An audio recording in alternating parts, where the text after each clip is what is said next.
जय श्री कृष्णा। राधे राधे। आप सभी को कार्तिक के महीने की बहुत बहुत शुभकामनाएं।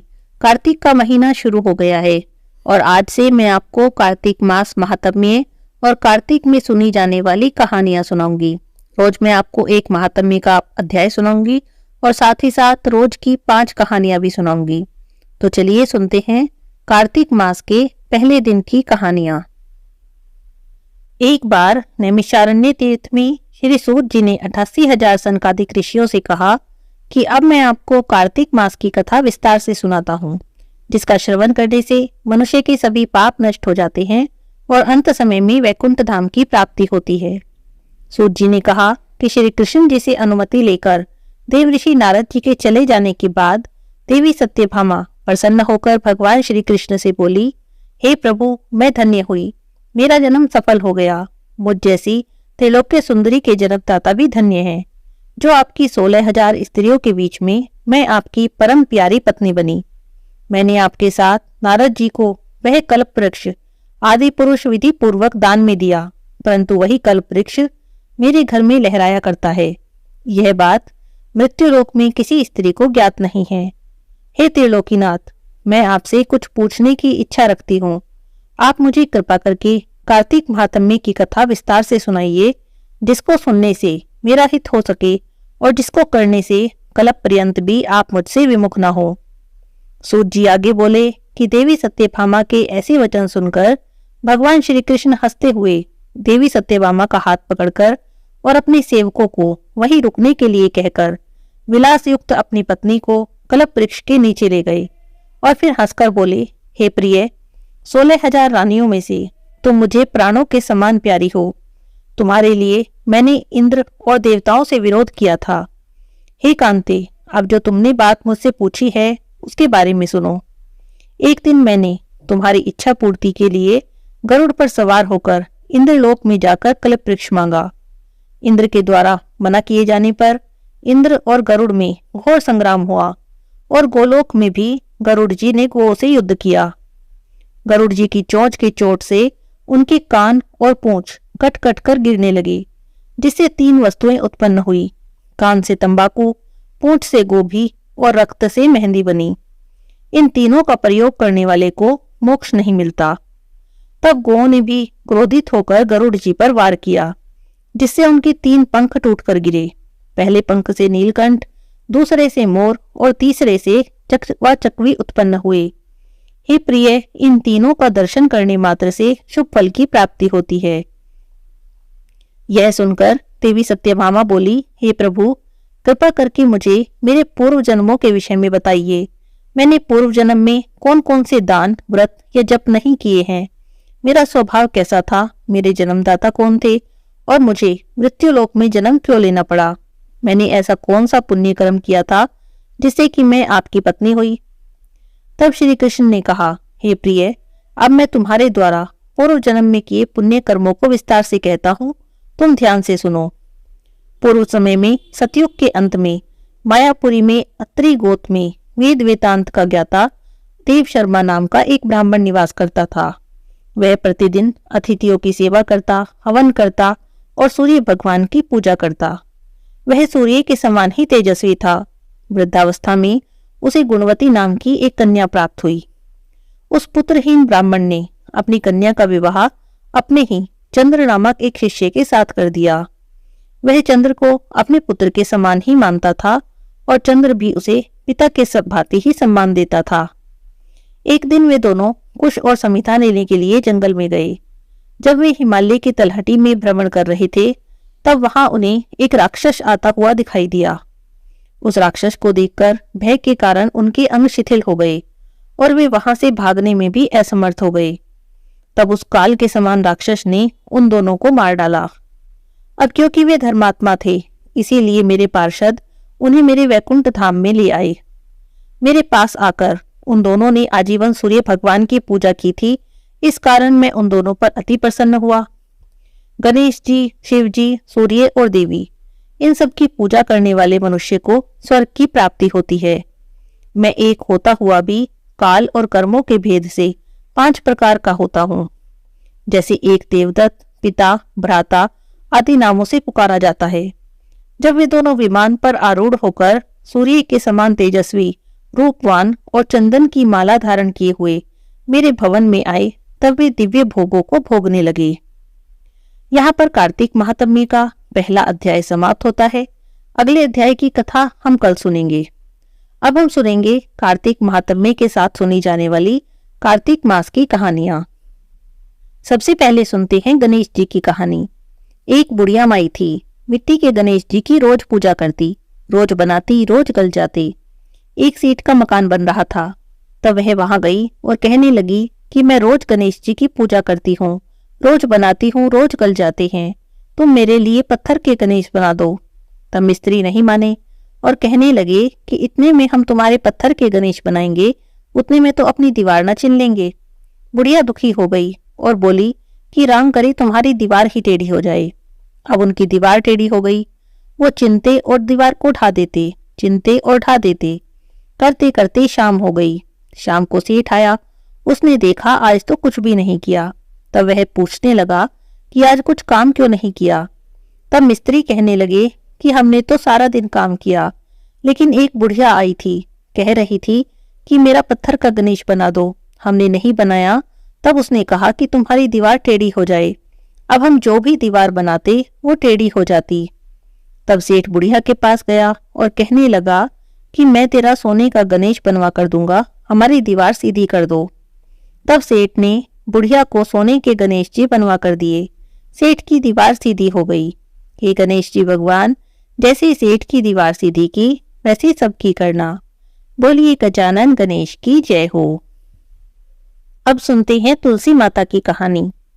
कार्तिक के महीने में सब कोई तुलसी माता को सींचने जाती। सब कोई तो सींच के आ जाती, पर एक बुढ़िया माई थी जो रोज मंदिर जाती, विष्णु भगवान की पूजा करती, तुलसी माता में जल चढ़ाती, परिक्रमा करती और प्रार्थना करती। हे तुलसी माता सत की दाता, मैं बिड़वा सींचू तेरा, तू कर निस्तारा मेरा। तुलसी माता अड़ुआ दे, लड़ुआ दे, पीतांबर की धोती दे, मीठा मीठा ग्रास दे, वैकुंठ का वास दे, चटके की चाल दे और पटके की मौत दे। चंदन का काट दे, झालर की झनकार दे, साईं का राज दे, दाल भात का जिम्मन दे और 11 का दिन दे, कृष्ण का कांधा दे। इतनी बातें कहकर बुढ़िया माता चली जाती। बुढ़िया माई की बातें सुनकर तुलसी माता सूखने लगी।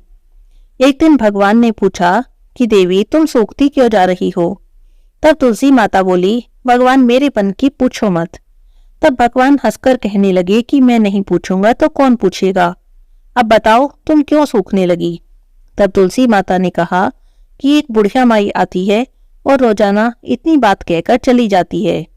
मैं और तो सब कुछ दे दूंगी, पर आप कृष्ण जी का कांधा कहाँ से दूंगी। एक दिन की बात है, बुढ़िया माई मंदिर से वापस आ रही थी। ठोकर लगी, ठोकर लगते ही गिर पड़ी। गिरते ही उसके प्राण निकल गए। बुढ़िया माई को गिरता देखकर आसपास के लोग आए और बुढ़िया माई को उठाने लगे। देखा तो बुढ़िया माई मर चुकी थी, लेकिन कितनी भी कोशिश करे वे बुढ़िया माई को नहीं उठा पाए। तब सब लोग आपस में चर्चा करने लगे कि हम तो सोचते थे बुढ़िया माई बड़ी धार्मिक है, लेकिन लगता है ये तो बड़ी पापिन थी। इतनी भारी हो गई है कि किसी के उठाए नहीं उठ रही। वहां पर भीड़ जमा हो गई। थोड़ी देर में भगवान एक बूढ़े ब्राह्मण का वेश बनाकर आए। पूछने लगे कि इतनी भीड़ क्यों जमा है। तब सब कहने लगे कि एक बुढ़िया माई मर गई है, बड़ी पापिन थी, किसी के उठाए नहीं उठ रही। तब भगवान कहने लगे कि मुझे देखने दो। तब सब लोग हंसने लगे कि ले हमने तो अपने मन की कर ली, जा तू भी कर ले। अब भगवान बुढ़िया माई के पास गए और उसके कान में जाकर बोले, बुढ़िया माई तो बिड़ला सींचे मेरा, मैं करूं निस्तारा तेरा। ले बुढ़िया माई अड़ुआ ले, गड़ुआ ले, पीतांबर की धोती ले, मीठा मीठा घास ले, वैकुंठ का वास ले, चटके की चाल ले और पटके की मौत ले, चंदन का काठ ले, झालर की झनकार ले, साईं का राज ले और दाल भात का जिम्मन ले, कृष्ण का कांधा ले।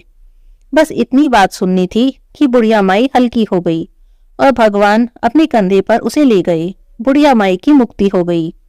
हे तुलसी माता, जैसे आपने बुढ़िया माई की मनोकामना पूरी की, जैसे उन्हें मुक्ति दी, ऐसे ही सबको देना। बोलिए तुलसी माता की जय हो। अब हम सुनेंगे कार्तिक की कहानी। एक सास बहू थी। सास कार्तिक नहाती थी। रोज 12 कोस जाती और 12 कोस आती। बहू का भी कार्तिक नहाने का मन हुआ। तब उसने सास से कहा कि मैं भी कार्तिक स्नान करना चाहती हूँ। तो सास ने मना कर दिया।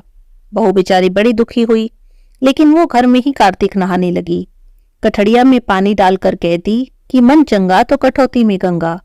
बस उसकी प्रार्थना सुनकर गंगा जी वहीं आ जाती और बहू उसमें नहा लेती। एक दिन की बात है, सासू जी गंगा नहाने गई तो उनकी नथ बह गई। घर में बहू नहाई तो उसके कठड़े में आ गई। उसने निकाल कर रख ली। सास आई तो उदास होकर बैठ गई। तब बहू ने पूछा कि सासू जी उदास क्यों बैठी हो। तब सास कहने लगी कि आज तो बड़ा नुकसान हो गया, मेरी नथ गंगा में बह गई। तब बहू ने नथ निकाली और सास को देते हुए कहा कि लो सासू जी, आपकी नथ तो मेरे हाथ में आ गई। तब सास ने पूछा कैसे आई। तब बहू बोली कि तुम तो 12 कोस जाती हो, 12 कोस आती हो गंगा जी नहाकर। मैं तो घर में ही कठड़िया में पानी डालकर कह देती हूँ कि मन चंगा तो कठौती में गंगा। अब मेरी प्रार्थना पर गंगा जी यहीं आ जाती है। बस आज उसी में तुम्हारी नथ भी बहते बहते आ गई, तो मैंने उठाकर रख ली। जैसे सास को आई किसी को भी ना आए, और जैसे बहू को आई सबको आए, कहते सुनते हुंकारा भरते को। अब सुनेंगे पथवारी की कहानी। एक बुढ़िया माई थी। बुढ़िया माई के 4 बेटे थे, 4 बहुएं थी। बुढ़िया माई के पास 4 भैंसें थी। आया कार्तिक का महीना तो बुढ़िया माई अपनी बहुओं से बोली कि मैं तो कार्तिक स्नान करने जा रही हूँ, तुम सभी एक एक भैंस ले लो। 1 महीने बाद आऊंगी तो देखूंगी तुम में से किसने सबसे ज्यादा घी जमा किया है।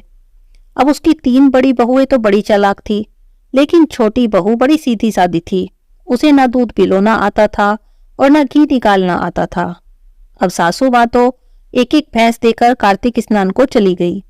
तो तीनों देवरानी जेठानी आपस में योजना बनाने लगी कि अब देखते हैं ये क्या करेगी, क्योंकि इसे तो ना दूध पिलोना आता है और ना घी निकालना आता है। अब सासू छोटी से ज्यादा प्यार करती थी, इसीलिए वे तीनों उससे जलती थी। अगले दिन सबसे छोटी बहू अपनी जेठानियों से पूछने लगी कि कैसे दूध पिलाऊं, कैसे घी निकालूं, तो उसे किसी ने कुछ नहीं बताया। अब वह तो बड़ी भोली भाली थी, बहुत दुखी हुई। उसका रोज मंदिर जाने का नियम था। वो घर का सारा काम करके मंदिर में गई तो देखने लगी कि वहां सभी औरतें पथवारी की पूजा कर रही थी। तो उसने पूछा क्या कर रही हो। वे बोली कि कार्तिक का महीना शुरू हो गया है, इसीलिए पथवारी की पूजा कर रहे हैं। उस दिन मंदिर में बहुत सारी संगत भी रुकी थी कार्तिक स्नान करने के लिए। तब बहू ने क्या किया, सारा दूध दही ले जाकर तो संगत को पिला दिया और पथवारी की पूजा करके घर आ गई। अब वो रोज ऐसे ही करने लगी। दूध दही बेकार होगा, इससे तो अच्छा है कि कार्तिक स्नान करने वाले को ही पिला दूं। तो उसने सारा दूध दही तो कार्तिक स्नान करने वालों को पिला देती, पथवारी की पूजा करती और घर आ जाती। करते करते पूरा महीना हो गया। 3 बहुओं ने तो डिब्बा भर के घी जमा कर लिया। अब छोटी बहू तो बेचारी बड़ी डर गई कि अब सासू जी आएंगी, पूछेंगी घी कहाँ है, मैं क्या कहूंगी। तो वो तो पथवारी के पास जाकर उदास होकर बैठ गई। पथवारी ने पूछा कि ऐसे उदास क्यों बैठी हो। तब उसने कहा कि कल मेरी सासू जी आएंगी, उन्होंने कहा था घी जमा करना, मैंने तो कुछ भी नहीं किया, अब क्या दूंगी। तब पथवारी माता बोली कि तू 4 कंकड़ ले जा, जाकर 4 डिब्बों में डाल देना, तेरा एक एक डिब्बा घी से भर जाएगा, तो ऐसे तेरे 4 डिब्बे हो जाएंगे। अब वो वहां से 4 कंकड़ उठाकर लाई और उसने 4 डिब्बों में डाल दिए। उसके 4 डिब्बे घी के भर गए। अगले दिन सासू जी आई और बोली कि लाओ दिखाओ किसने कितना घी जमा किया। तो तीनों बहुएं जो बड़े वाली थी खुशी खुशी अपना अपना डिब्बा लेकर आई और सोचने लगी कि अब सास ऐसे इसको डांट पड़ेगी, क्योंकि इसने तो कभी घी बिलोया ही नहीं, दूध बिलोया ही नहीं, घी निकाला ही नहीं। जब छोटी का नंबर आया तब वो 4 डिब्बे लेकर आई। तो सब कहने लगी कि तुमने तो कभी दूध नहीं जमाया, कभी बिलोया नहीं, तो इतना घी कहाँ से लाई। तब उसने सारी बात बता दी कि मुझे तो घी बिलोना नहीं आता था, मैंने पूछा तो मुझे किसी ने बताया नहीं, तो मैं तो मंदिर जाती और कार्तिक स्नान करने वालों की घी दूध से सेवा कर देती और पीपल पथवारी की पूजा करती, तो मुझे तो ये घी पथवारी माता ने मेरी सेवा से खुश होकर दिया है। तब सब कहने लगी कि पथवारी माता की पूजा करने का, कार्तिक स्नान करने वालों की सेवा करने का इतना धर्म फल होता है, तो अगले साल से हम सब भी कार्तिक नहाएंगे और पथवारी माता की पूजा करेंगे। बोलिए पथवारी माता की जय हो। अब सुनेंगे शनिवार की कहानी। एक ब्राह्मण था, उसका पाठ करने का नियम था। पाठ करने जा रहा था। रास्ते में शनिश्चर महाराज मिले तो ब्राह्मण ने पूछा कि कहाँ जा रहे हो। तब शनिश्चर भगवान बोले कि राजा के लगने जा रहा हूँ। ब्राह्मण ने सोचा कि राजा के लगेगा सारी प्रजा दुखी होगी, तो उसने शनिश्चर भगवान से कहा कि तुम मेरे लग जाओ। तब शनिश्चर भगवान बोले कि कितने समय के लिए लगूं? तो ब्राह्मण कहने लगा कि 7 साल की ना ओटी जाए, 5 साल की ना ओटी जाए, 2.5 साल की ना ओटी जाए, 1.25 साल की ना ओटी जाए। तो उसने 1.25 पहर की ओट ली और नदी के किनारे जाकर बैठ गया। सोचने लगा कि 1.25 पहर तो पूजा करने में ही बीत जाएगा। आसन बिछाकर पाठ करने लगा। ओम नमो भगवते वासुदेवाय नमः 5 बार कह के माला फेरने लगा। नदी में 2 मतीरे बहे जा रहे थे, उसने निकालकर अपने पास रख लिए। 7.5 के फेर से राजा के लड़कों के सिर बन गए। एक आदमी ने देखा कि राजा के लड़के के सिर काट के रखे हैं, तो उसने ब्राह्मण से पूछा। तो ब्राह्मण कहने लगा कि किसी से कहना मत, मुझे दशा लग रही है, उसी कारण ये माया फैली है। उसने 1 से कहा, 2 से कहा, सारी नगरी में फैल गई। राजा ने आदेश दिया कि ब्राह्मण को सूली पर चढ़ा दो। सोने की घड़वाई वो टूट गई, चांदी की घड़वाई वो भी टूट गई, तांबे की घड़वाई वो भी टूट गई और लोहे की घड़वाई वो भी टूट गई। जो भी घड़वाते वो ही टूट जाती। इतनी देर में उसका 1.25 पहर पूरा हो गया। राजा के लड़के खेलते खेलते आ गए। रानी ने देखा तो राजा से बोली कि महाराज, ब्राह्मण तो सूली पे चढ़ा दिया होगा, हमें तो पाप लग गया, अब हमारा पाप कैसे उतरेगा। तब राजा ने जाकर देखा तो ब्राह्मण पाठ कर रहा है। अब ब्राह्मण कौन सा ज्ञान विज्ञान जाने था। वो कहने लगा कि ये सब मैंने नहीं किया, मैं तो पाठ करने जा रहा था। रास्ते में शनिश्चर महाराज मिले तो मैंने पूछा कहाँ जा रहे हो। तब उन्होंने कहा कि राजा के लगने जा रहा हूँ। मैंने सोचा राजा के लगेंगे सारी प्रजा दुखी होगी, मैंने अपने लगा लिए। तब शनिश्चर भगवान बोले कि 7 साल की ना ओटी जाए, 5 साल की ना ओटी जाए, 2.5 साल की ना ओटी जाए, 1.25 साल की ना ओटी जाए। तो मैंने 1.25 पहर की ओट ली। 1.25 पहर में ऐसे रंग दिखाए तो इनकी दशा कैसे उतरेगी। सोने चांदी का दान, तांबे लोहे का दान, पीतल का दान राजा तो कर लेगा, गरीब कैसे करेगा।